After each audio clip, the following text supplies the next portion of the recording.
Great.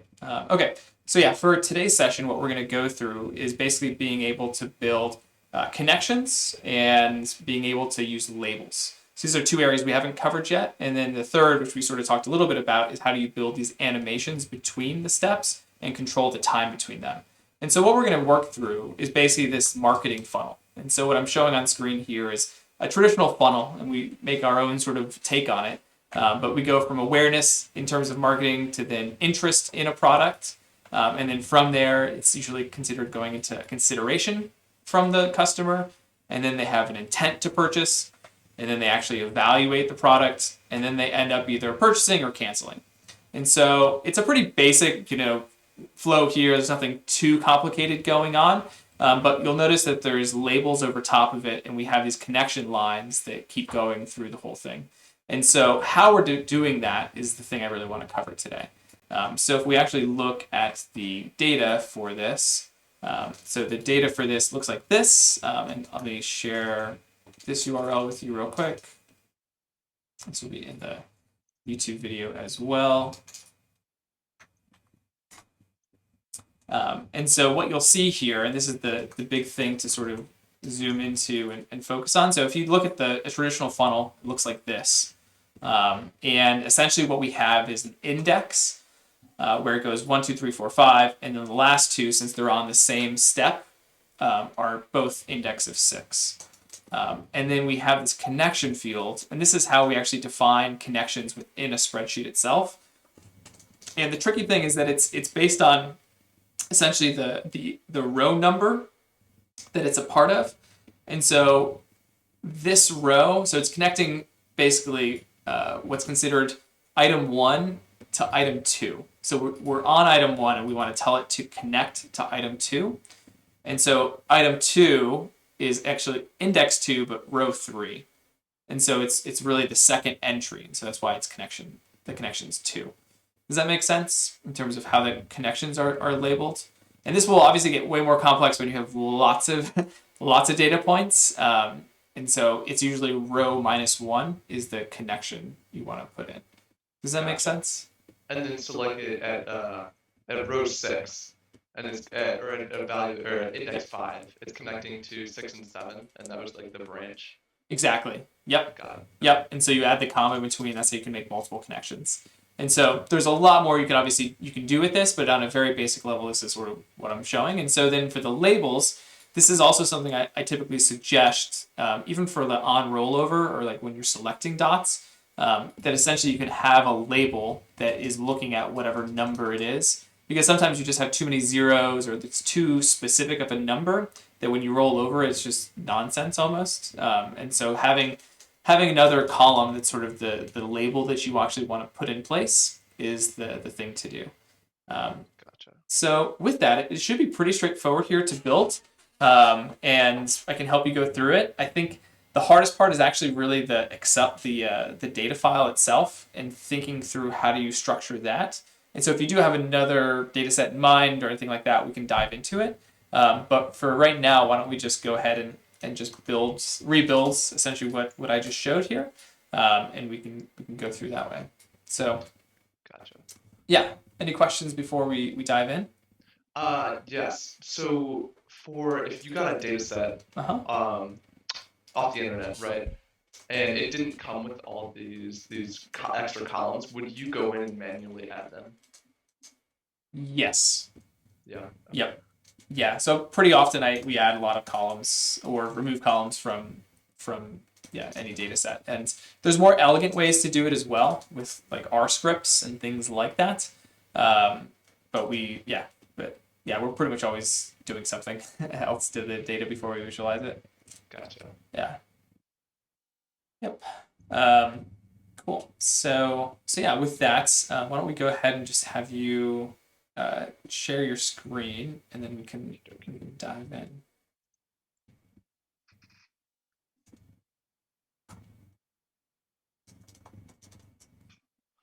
Alrighty.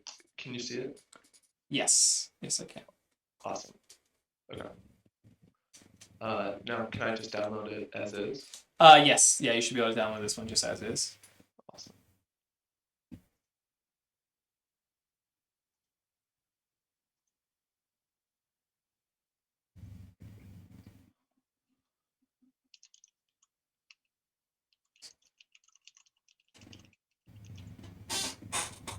right. Cool.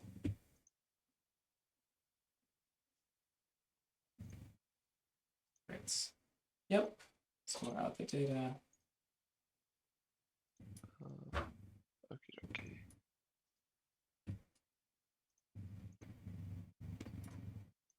Okay. Nice. Yep. So create a swarm. Yep.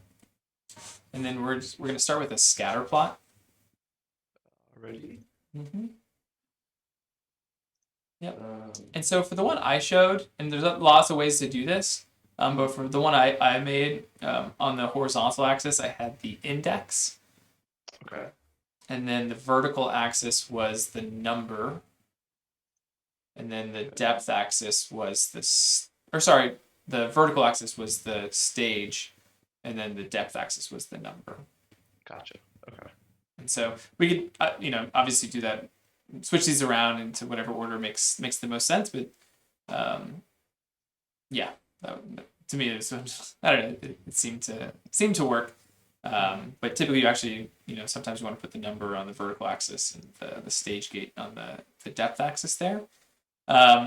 Cool. So let's go ahead and change a few attributes here. So if we keep scrolling down, one thing we'll want to do is on the color, let's go ahead and instead of scaling or have a single value, let's use a color scheme. And then it will be based on the either probably the stage, so we can have a unique color for each, or we can do it based on the index. And then I like changing it to the very last one for the color scheme, the peach rose wheel. I feel like looks nice, but I can help you create custom color schemes as well. Great. And then let's go ahead and add our connections. And so this is where, yep, exactly, connection. And so this is where we're actually selecting from, so underneath connection type, we're going to select column in data file. And so this is really the tricky part is really the spreadsheet itself. And obviously linking it up here is just going to be the column connection. Yep. And that's how we start to tie this all together. Great. Very good. Okay. Cool. So we're seeing the connections come into place. Awesome. So we've linked up this structure, and now what we want to do is actually add the labels in. And so let's click on labels. Yep. Create new. And then automatically selected swarm one. If you had more than one swarm, you could select a different swarm.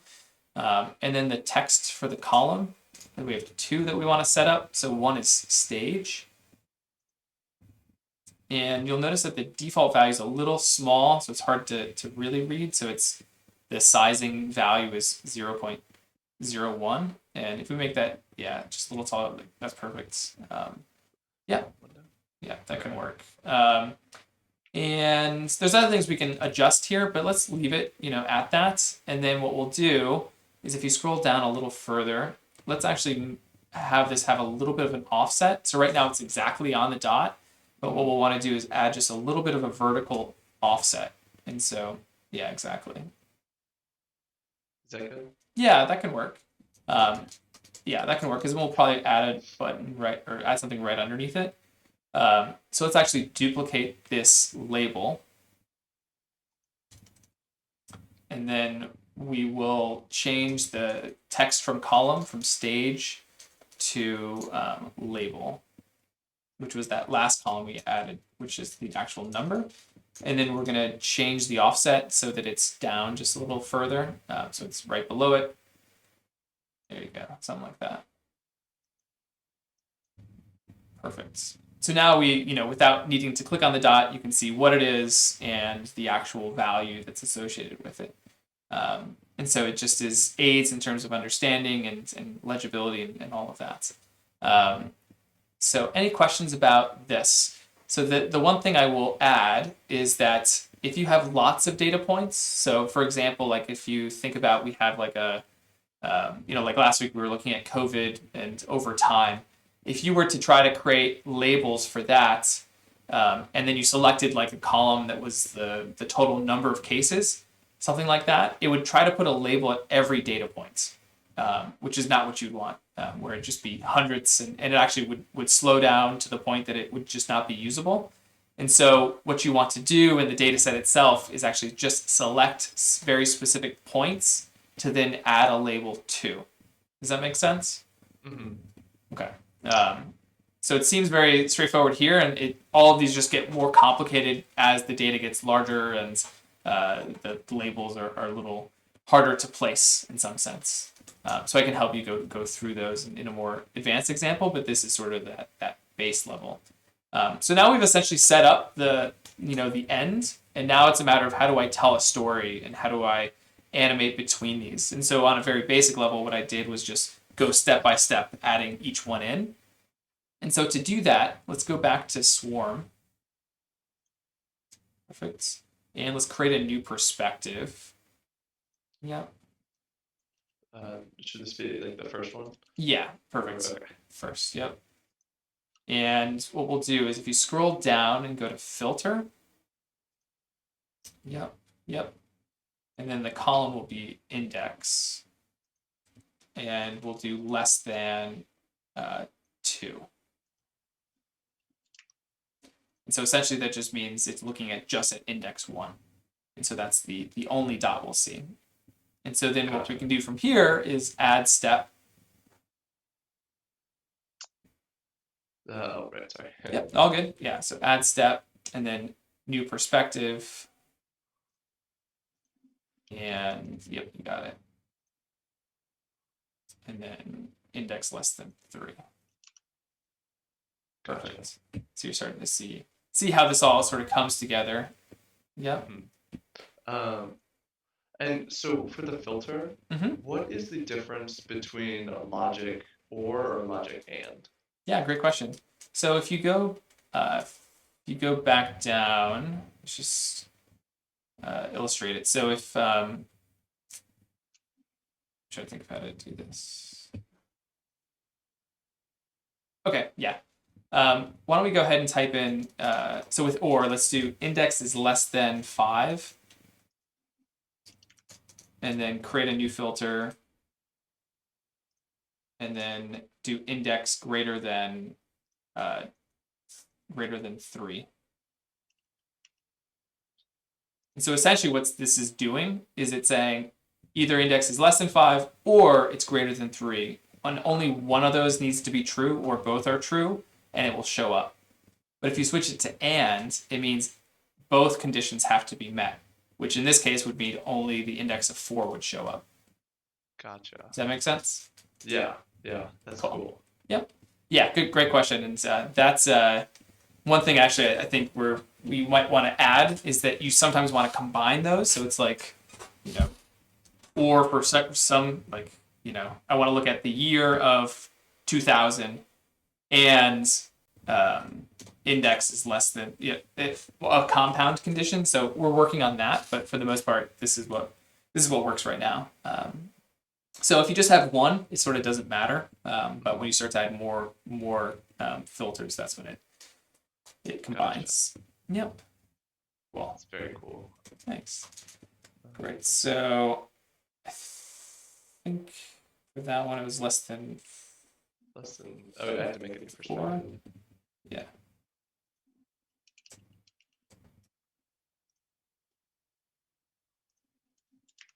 There we go. Perfect.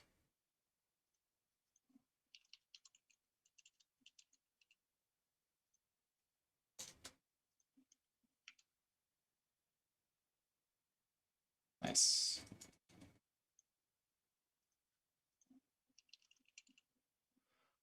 Michael, this is kind of like a random question.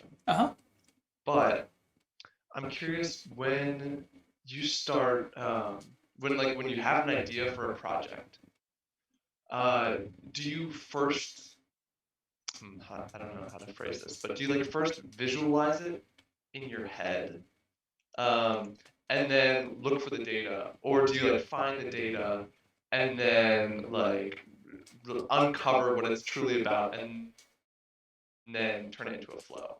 Yeah, great question. So I'd say that's interesting. So let me I actually can walk you through what I'm working on right now, Mhm. just because I think it's actually probably a good case example of it. But let me pull it up here real quick.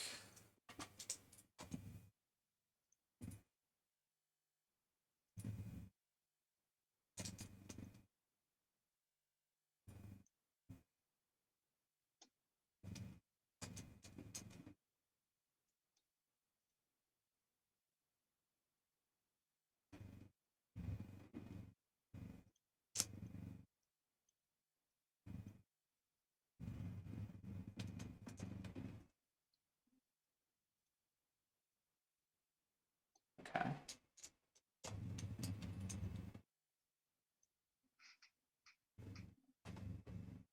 So I'll just share my screen real quick, just through my video screen, if that works for you.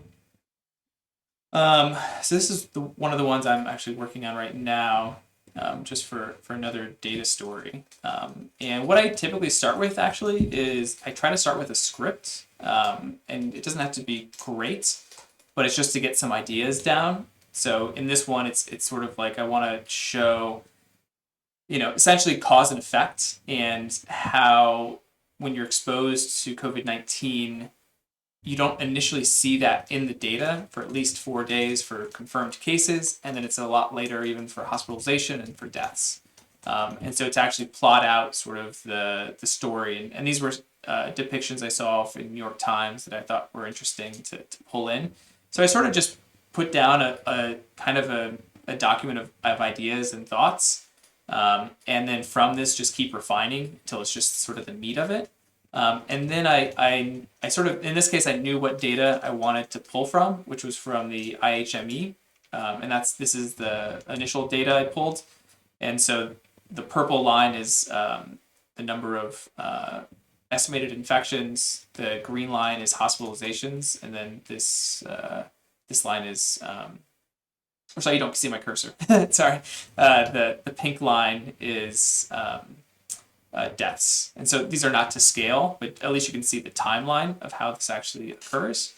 And so that's sort of the story I'm telling, and I don't think it's perfectly clear yet, but that's essentially sort of my process. But I think it's sort of a back and forth, because you think of the story, you sort of have a hypothesis of what you want to show.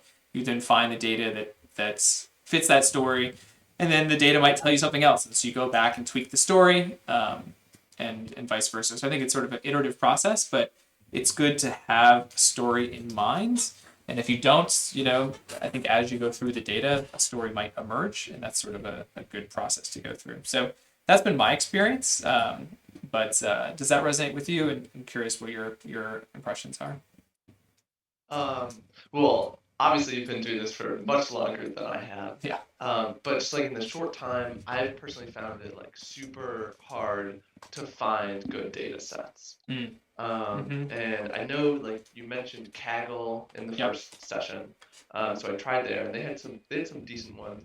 Um, but yeah, I've like been struggling to find really good ones. Yeah. Is there a data set you're specifically looking for right now, or are you just trying to find any sort of data I story? Or guess not.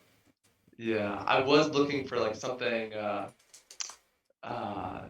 just anything like about the environment, and specifically like food production and that's impact on the environment. Just like trying to convince people to switch to like a vegetarian diet, Oh, something like interesting. that. Yeah. Got it. Yeah, the data is oftentimes the hardest part, I'd say. Mm.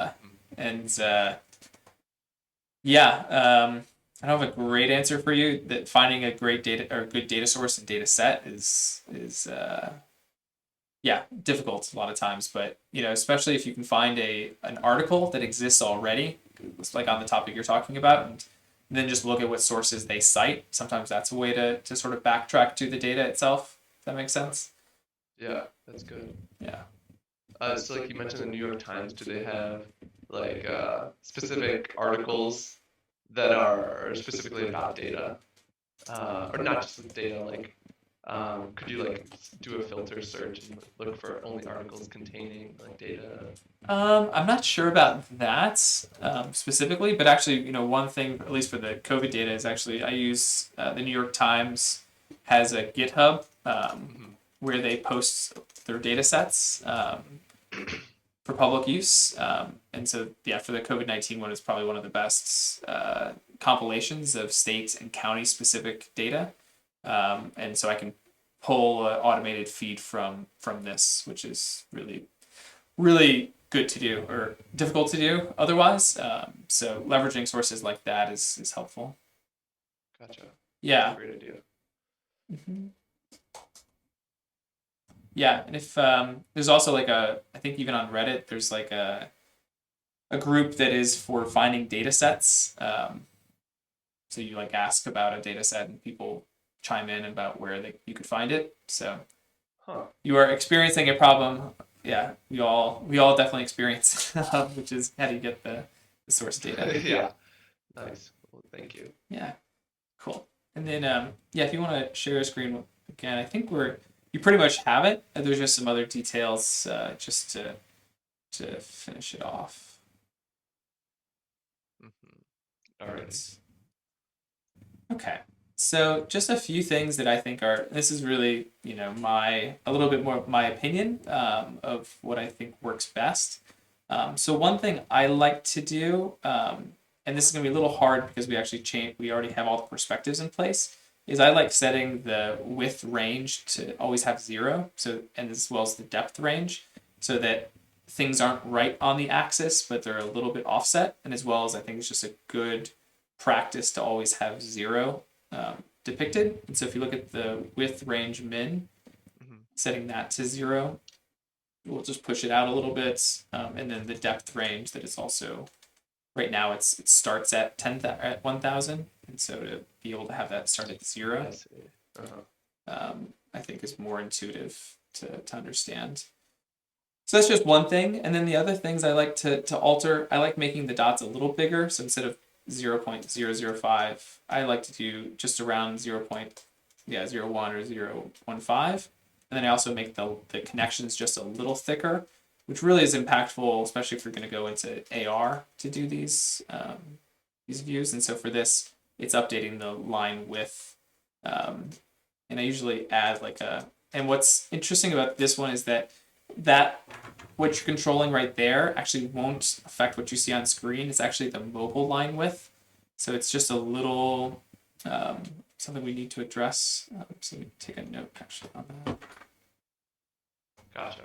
Yeah. And so if you I usually do like 0.1. Yeah. That's okay. Yeah, and so for this, it sometimes gives you trouble because it can't take a 0. Yeah. So something like 0.1 or 0.15, I think typically works well. So something to play around with.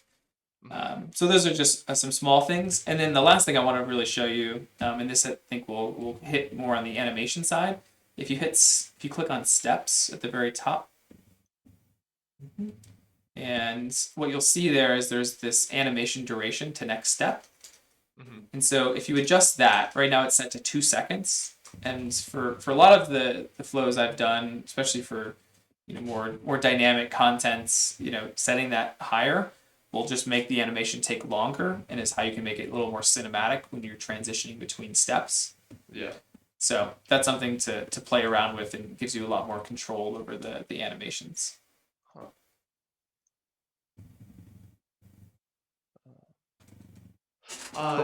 Michael?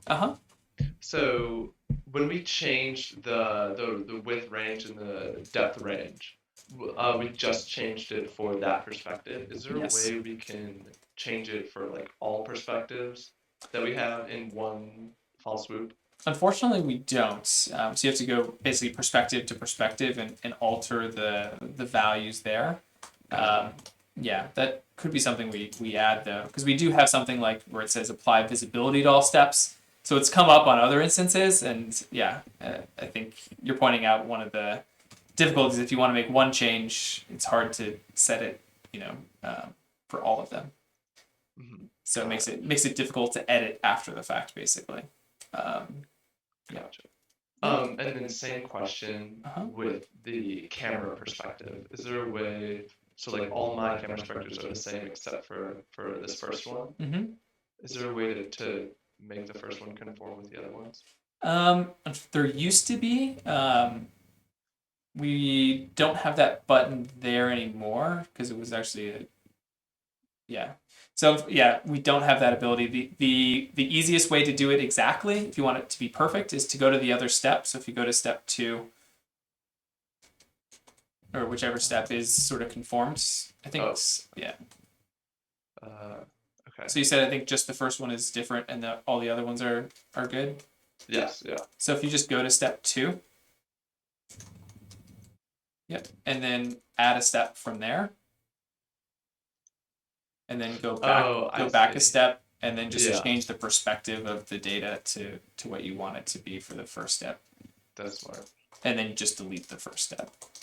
So a little bit of a workaround if you want it to be exact. Otherwise, you can, it's a little bit of a guessing game to just make sure to get it right. And so there you go. Gotcha. Cool. That's smart. Nice.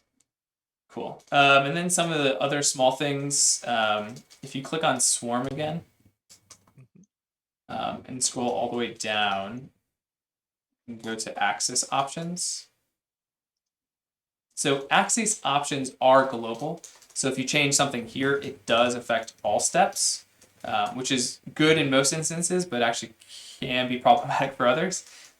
So something we're figuring out. But one example of what you might want to change here is like the actual width axis doesn't necessarily add that much value. So that both the title and the tick numbers aren't really valuable. And so if you on that where it says width axis font size, if you just add a bunch of zeros, we don't have an ability to turn those off, but if you add a bunch of zeros there, it basically makes them small enough that in that case the label won't show up. And if you do the same thing to tick, yep, I see. Then they also get small and you won't see them. So that's one thing you can start to adjust. So there's a lot of parameters there to adjust and play around with, and those are global, so that will apply to every perspective. Oh, nice. And these are only accessible if you have the advanced, right? Yeah, so there are some basic ones in there, but right for there's a lot more options that are advanced. But that one is like a global font size, I believe, something like that. Okay. Looks a little odd actually, but yeah. Okay. Nice. Cool. So yeah, I think that pretty much wraps it up in terms of the connections and the labels. And I think the challenge will be when you really have a larger data set to work with, and how do you set the data in the right format so that it makes it really easy on the editor side.